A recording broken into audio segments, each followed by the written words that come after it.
दोस्तों, स्वागत है आपका अपना YouTube चैनल हिंदी रोचक कहानियाँ। आज की हमारी कहानी है बिना गलती की सजा। दोस्तों, ऐसे ही हिंदी कहानियाँ देखने के लिए हमारे YouTube चैनल को सब्सक्राइब जरूर करें। नित्या की शादी को लगभग 1 साल भी नहीं हुए थे और उसका तलाक हो गया।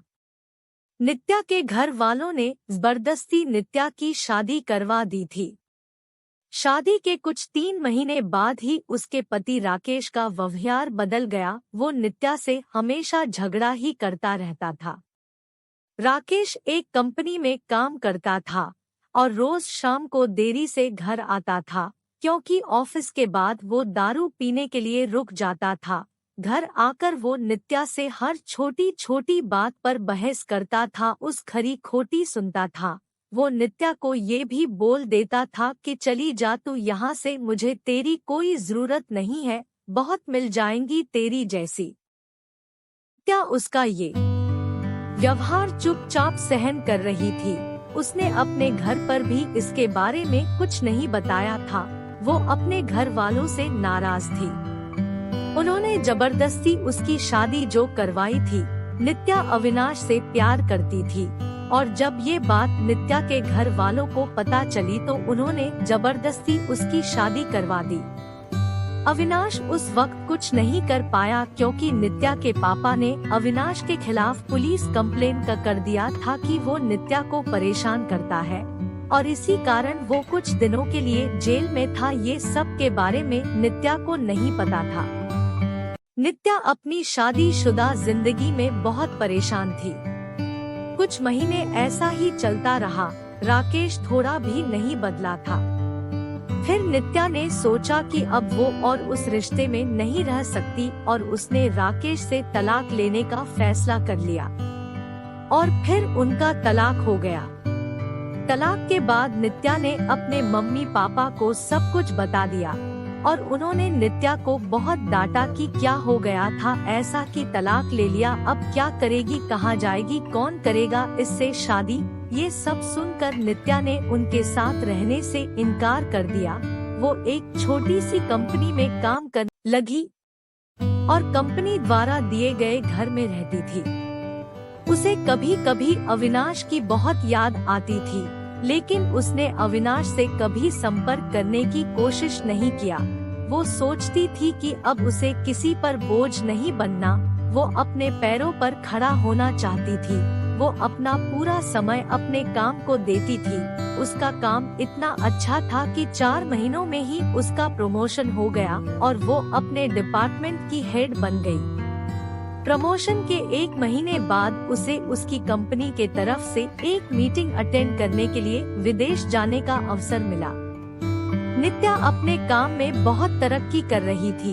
अब उसके मम्मी पापा को भी नित्या पर बहुत फक्र महसूस हो रहा था। अब वो पछताते थे कि उन्होंने उसकी शादी गलत घर में कर दिया था। नित्या विदेश जाने की बात से बहुत खुश थी। 4 दिन बाद की उसकी टिकट थी। उसे कुछ खरीदारी भी करनी थी। फिर वो अपने ऑफिस के पास एक मॉल में गई। उसे कपड़े और कुछ मेकअप का सामान लेना था।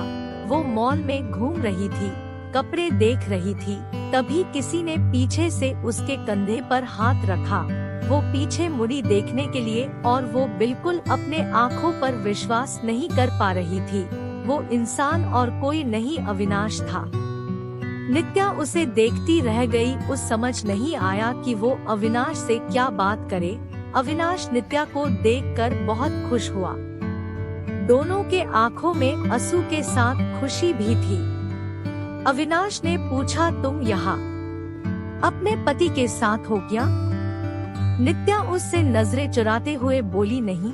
अविनाश ने पूछा, कैसी हो? नित्या उससे बात नहीं करना चाहती थी। वो नहीं चाहती थी कि अविनाश को पता चले कि उसका तलाक हो गया है और अब वो अकेले रहती है। अविनाश उससे पूछे जा रहा था।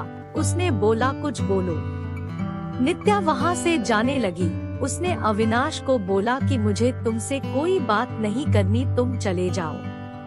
अविनाश उसके पीछे पीछे जाने लगा। उसने कहा, मेरी बात तो सुन लो एक बार। फिर भी नित्या नहीं रुकी। फिर अविनाश ने कहा, तुम्हें मेरी कसम है, बस एक बार रुक के मेरी बात सुन लो।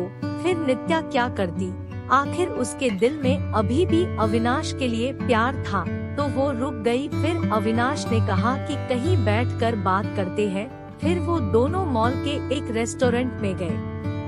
अविनाश ने उससे पूछा, कैसी हो? वो बोली, ठीक हूँ। अविनाश ने उसके पति के बारे में पूछा कि वो कैसा है, तुम्हारा ध्यान रखता है ना? नित्या चुप थी। अविनाश ने बोला, क्या हुआ, तुम चुप क्यों हो? कुछ बोलो, तुम्हें कोई परेशानी तो नहीं है ना? नित्या बोली, मेरा तलाक हो गया है। अविनाश को ये सुनते ही एक उम्मीद की किरण दिखने लगी। उसने पूछा, कब और क्यों? नित्या ने उसे सब बताया। अविनाश ने बोला, फिर अब तुम अकेले क्यों रहती हो? तुम अपने मम्मी पापा के पास क्यों नहीं गई, या मुझे क्यों संपर्क करने की कोशिश क्यों नहीं की?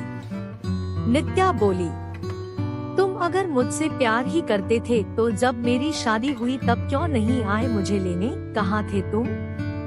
उस वक्त मैं बिल्कुल अकेली हो गई थी और मजबूरी में शादी हो गई मेरी। अविनाश ने पूछा, क्या तुम्हारे पापा ने नहीं बताया कि उन्होंने मुझ पे पुलिस केस कर दिया था? मैं जेल में था कुछ महीने। ये सुनते ही नित्या चौंक गई। उसने कहा कि मुझे इसके बारे में कुछ नहीं पता। अविनाश ने उसे पूरी बात बताई। नित्या बोली, मैं माफी मांगती हूँ तुमसे अपने पापा के तरफ से। अविनाश ने कहा, अब वो बात को जाने दो, मैं भूल चुका हूँ वो सब, अभी की बात करो। अविनाश ने बिना देर किए उसने पूछ लिया, क्या अब तुम मुझसे शादी करोगी? नित्या बोली, क्या तुमने अभी तक शादी नहीं की? अविनाश ने कहा, नहीं, मैं अभी अपने कैरियर पे ध्यान दे रहा हूँ और यह कुछ काम से ही आया था। अब बोलो, शादी करोगी मुझसे? नित्या बोली, अभी 2 दिन में मैं अपने कंपनी के तरफ से विदेश जा रही हूँ एक मीटिंग के लिए। उधर से लौटकर इसके बारे में बात करते हैं। अविनाश ने कहा, पहले ही बहुत इंतजार किया है, अब और इंतजार नहीं होता है, लेकिन फिर भी जैसा तुम कहोगी वैसा ही होगा। दोनों ने अपना फोन नंबर दिया एक दूसरे को और घर गए। अविनाश उसे रोज फोन करके उसका हाल चाल पूछता रहता था। 1 सप्ताह बाद नित्या अपनी मीटिंग खत्म करके लौट आई थी। अविनाश उसे मिलने के लिए बोल रहा था, लेकिन नित्या अपने ऑफिस में बहुत व्यस्त रहती थी। उसने कहा कि हम रविवार को मिलेंगे। फिर वो दोनों रविवार को उसी मॉल में मिले। अविनाश ने पहले उसके मीटिंग और काम के बारे में पूछा कि सब ठीक चल रहा है ना? नित्या ने कहा, हाँ सब ठीक है। फिर अविनाश ने उससे शादी का पूछा। तुमने कहा था कि आके बताओगी शादी करोगी कि नहीं, तो अब बोलो क्या सोचा है?